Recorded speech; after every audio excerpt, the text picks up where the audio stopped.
Ça fait du bien d'être réveillé. Je ne sais pas vous, mais moi ça me fait du bien ce matin d'être réveillé. Parce que sinon, même si on y fait attention, même si on essaye de lire dans la semaine les textes de la lecture de ce dimanche, du dimanche qui vient, même si on s'y prépare d'une manière ou d'une autre, ne serait-ce que parce qu'on met notre tenue du dimanche, ma foi, les dimanches peuvent s'enfiler comme des perles sur un fil sans qu'on y prête attention. Et ce matin, Dieu merci, nous sommes réveillés. Nous sommes réveillés par Stéphane, Déborah, Chaban, Emmanuel, Pedro, Virginie. Nous allons être aussi réveillés par Stella, Samia et Samuel, qui vont être scrutés par Dieu. Nous sommes réveillés.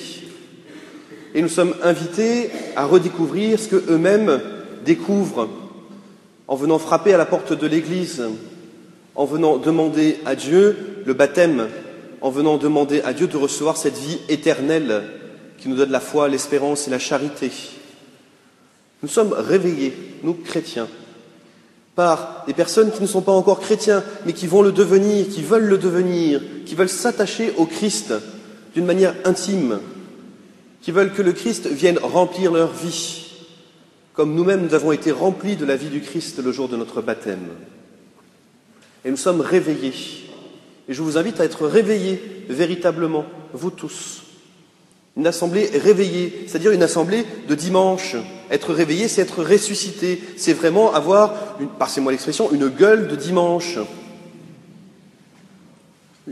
Être ressuscité, être réveillé par la force du Christ. Et ce matin, la force du Christ, elle vient par vous qui devenez catéchumènes. Elle vient par vous qui êtes appelés au baptême dans quelques semaines. Et nous sommes invités par vous, vraiment sollicités, à être ressuscités, à revenir à ce que nous sommes vraiment. Comme Jésus dans l'Évangile, vous l'avez peut-être entendu au début de l'Évangile, Jésus vient et il s'assoit près de la source. Près de la source. Mais quelle est cette source pour nous? Cette source pour nous, il n'y en a pas d'autre, c'est le baptême, c'est le cœur de Dieu. C'est Dieu qui nous engloutit pour nous sortir dans le mouvement de vie. C'est ça la source pour nous. Et il n'y en a pas d'autre. On cherche des sources de vie dans notre vie ailleurs, mais il n'y en a pas d'autre. La source de vie véritable, la source de vie éternelle, c'est ce que nous recevons le jour du baptême, c'est la vie d'enfant de Dieu. C'est le fait que nous devenons chrétiens. Auparavant, nous n'étions capables de rien, comme dit saint Paul, et maintenant, nous sommes ressuscités avec le Christ. Ressuscités avec le Christ et donc porteurs de son Esprit Saint. L'Esprit Saint a été répandu dans nos cœurs pour que nous vivions de cet Esprit. Et cet Esprit, vous allez le recevoir le jour de votre baptême, vous qui vous y préparez. Et l'Esprit, c'est vraiment ce qui nous tient en vie. Repensons à ce chemin qu'a fait Jésus pour aller chercher la Samaritaine. La Samaritaine qui était au bord d'un village, même pas au cœur du village, elle était au bord d'un village, qui était lui-même dans un pays qui s'appelle la Samarie, c'est-à-dire loin du chemin des Juifs. Jésus a passé des frontières, Jésus a passé des barrières pour rejoindre cette femme, cette pauvre femme au bord du puits. Et de la même manière, pour chacun d'entre vous qui frappait à la porte ce matin, mais pour chacun d'entre nous, et moi y compris, Dieu a sauté de multiples barrières pour venir me rejoindre. Dieu a sauté de multiples obstacles que la société met ou que moi-même je mets entre lui et moi pour venir me dire « donne-moi à boire ». C'est-à-dire « viens me rejoindre, viens me nourrir, viens me donner ta vie ». Dieu nous sollicite « donne-moi à boire ». Qu'est-ce que je lui donne à boire à Dieu? Est-ce que je garde tout pour moi, au risque d'exploser?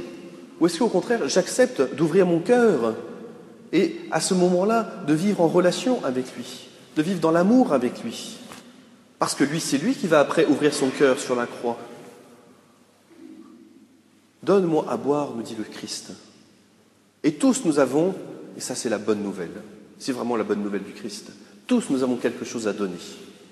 Ah non, vous savez, moi, je suis pauvre, moi, je ne sais pas trop, moi, j'ai une vie plutôt médiocre, moi, vous savez, j'ai pas tel ou tel talent, j'ai pas la capacité d'un tel, j'ai pas les pouvoirs de tel autre, etc., etc. Vous savez, moi, j'ai une petite vie, j'ai rien à donner. C'est faux, c'est faux. On a tous quelque chose à donner. Tous. Et cela est important pour nous de le ressaisir. Parce qu'on est en plein milieu du carême, en plein milieu de ce chemin vers Pâques.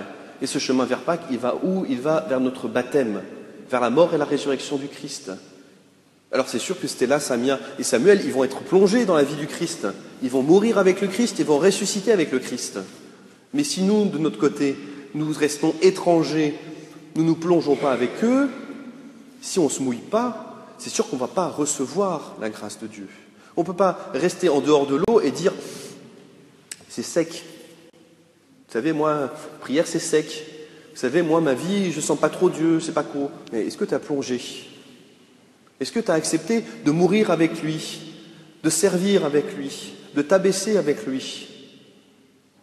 Alors oui, à ce moment-là, tu pourras recevoir l'eau vive qui désaltère. À ce moment-là, oui, tu seras relevé.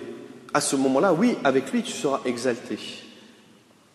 C'est dans ce mouvement de Pâques que nous devons passer. Nous sommes invités à suivre le Christ dans un mouvement qui passe par une mort à nous-mêmes pour nous retrouver nous-mêmes. Parce que ce qui est formidable, c'est que quand on est plongé avec le Christ, quand on meurt avec lui, c'est là, au fond de nous-mêmes, là où notre cœur se crée, le sanctuaire de notre vie. C'est là où le Christ nous rejoint. Pas ailleurs, pas comme nous aimerions être, pas comme avec ce que nous aurions aimé faire de notre vie. Non, avec ce qu'est notre vie aujourd'hui. Rappelez-vous, il a rejoint la Samaritaine là où elle était. Là où elle était. Et le Christ, lorsqu'il nous plonge dans la mort avec lui, il nous rejoint là où nous sommes. Précisément là où nous sommes. Avec nos capacités, nos faiblesses, avec nos forces, nos blessures, là où nous sommes. Le Christ, il pointe du doigt la Samaritaine. Vous avez entendu ceci? Va appeler ton mari. Voilà, ça coince. Seigneur, j'ai eu 5 maris. Et celui-là, c'est le 6e, c'est pas vraiment mon mari. Jésus pointe du doigt ce qui fait mal à cette femme qui cherche à être aimée, mais qui cherche d'une manière complètement désordonnée. Il pointe du doigt sa faute, son péché, là où elle est faible. Il lui dit la vérité. Ça, c'est la première des choses. Et nous, cela nous convoque aussi à dire la vérité. Souvent, nous sommes tentés, et nous le faisons, d'édulcorer les choses, de dire « c'est pas grave ce qui t'arrive, tu sais, voilà, c'est comme si, on va faire comme si c'était bien ». Non, ne maquillons pas la vérité. Disons la vérité. Ça nous coûte, ça coûte à l'autre. Mais regardez le chemin qu'a fait cette femme. Elle a été comme plongée dans la vérité, dans la mort, c'est douloureux, l'aveu, mais en même temps elle est ressuscitée. Après elle croit. Voilà celui qui m'a dit tout ce que j'ai fait. Et elle le reçoit pas comme une marque de persécution de la part du Christ. Non, il m'a dit tout ce que j'ai fait et ça m'a libérée. Elle est libérée, elle a la vie qui est libérée. Il y a quelque chose qui a été ôté de sa vie, voilà, le joug est ôté, voilà. Et elle peut, avec le Christ, annoncer la vie éternelle. Elle va d'ailleurs l'annoncer aux habitants de la ville de Sychar. Et elle a reçu la vérité et elle a reçu aussi la miséricorde. L'un ne va pas sans l'autre. L'amour de Dieu passe d'abord par la vérité. Et la vérité dans votre vie à vous, dans la vérité à votre vie à vous. Et c'est pour ça que vous allez être scrutés dans quelques moments, vous trois. Parce que Dieu veut que, quand vous plongiez, vous plongiez dans la vérité de son amour. Nous sommes invités, donc comme la Samaritaine, à être plongés dans ce bain de vérité, d'amour, et en ressortir. Et après découvrir, contempler que le Christ est le Messie. Que Jésus est le Messie, le Christ, le Fils du Dieu vivant, celui qui nous libère, celui qui a les paroles de la vie éternelle, celui qui nous donne l'Esprit pour toujours, celui qui nous accompagnera toujours dans ce chemin-là. Évidemment, une fois que nous sommes baptisés, qu'est-ce que nous pouvons faire pour justement ne pas rester endormis, ne pas enfiler les dimanches comme des perles, pour ne pas se retrouver dans l'église? Ma foi, il est 10h moins 10, on a le temps de blaguer un peu. Alors on blague, et puis la célébration commence. On interrompt nos discussions, puis c'est la discussion qui s'arrête, et puis on a la messe. Alors on reçoit la messe, on essaye de s'y concentrer, on fait du mieux qu'on peut, voilà, et puis aller dans la paix du Christ, alors on est renvoyé chez nous, et puis voilà, ça y est, on reprend la vie, il faut cuire le rôti, il faut s'occuper des enfants, il faut ci, il faut ça, Et puis après, on se retrouve dimanche d'après, comme si rien ne s'était passé. Cette tristesse que nous pouvons ressentir si nous pensons à ces semaines que nous avons enchaînées, sans que le Christ soit vraiment le cœur de nos semaines. Alors comment faire pour justement être ressaisi dans cet amour de Dieu? D'abord, retrouver la source, avoir conscience qu'on vient de quelque part, qu'on a été plongé dans l'eau de Dieu, dans la vie de Dieu. Ça, c'est déjà premier. Ça nous donne le mouvement. Et puis après, comment faire?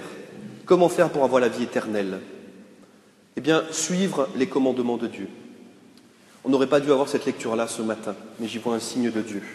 On aurait dû avoir une autre lecture sur les eaux de Massa et Mériba, mais peu importe, au contraire, profitons-en. On a reçu ce matin la lecture de l'Exode dans lesquelles il y avait les commandements, les 10 commandements, les 10 paroles de vie, avec ce choix qui d'ailleurs rejoint ce que dit Jésus à la Samaritaine. Tu n'auras pas d'autre idole, tu n'auras pas d'idole. Un seul Dieu tu adoreras, un seul Dieu tu suivras, parce qu'il n'y a qu'une seule source de vie. Bien sûr, nous recevons la vie des autres, et je le disais tout à l'heure, nous recevons, ce matin, cet esprit de vie éveillé par vous. Bien sûr, nous recevons la vie d'autres choses, mais la source ultime, la source unique, la source radicale, c'est Dieu. Un seul Dieu tu honoreras. Et puis, tu respecteras le sabbat, qui est pour nous le dimanche, le jour du Seigneur. Tu lui donneras une autre connotation. Que ce jour ne soit pas comme les autres. Tu ne commettras pas de meurtre, d'adultère, de vol, pas de faux témoignages, tu ne convoiteras pas, etc. Si déjà, jour après jour, nous méditions ces 10 paroles de vie, ces 10 paroles de vie vraiment nous saisiraient, parce que c'est par amour du Christ et par amour du prochain que, alors, oui, nous ne commetterions pas de meurtre, si ce n'est en acte, au moins en pensée. Nous ne commetterions pas de convoitise, si ce n'est en acte, au moins en pensée. Le Seigneur nous donne les moyens de vivre selon son amour. Non seulement il nous réveille, il nous saisit, il nous sort de nos habitudes, mais ce n'est pas pour nous laisser tout pantelant au milieu du désert, c'est pour nous conduire, jour après jour, avec des paroles de vie. Et pas seulement avec des paroles de vie, mais avec une parole qui se fait chair dans l'Eucharistie. Et c'est pour ça que nous goûtons à cette Eucharistie, que nous la recevons, que nous sommes mobilisés autour de cette Eucharistie. Tout à l'heure, tous ensemble, parce que ça aussi c'est important, on n'est pas chrétiens isolés, on avance ensemble, tous ensemble, nous approcherons de la table du Christ.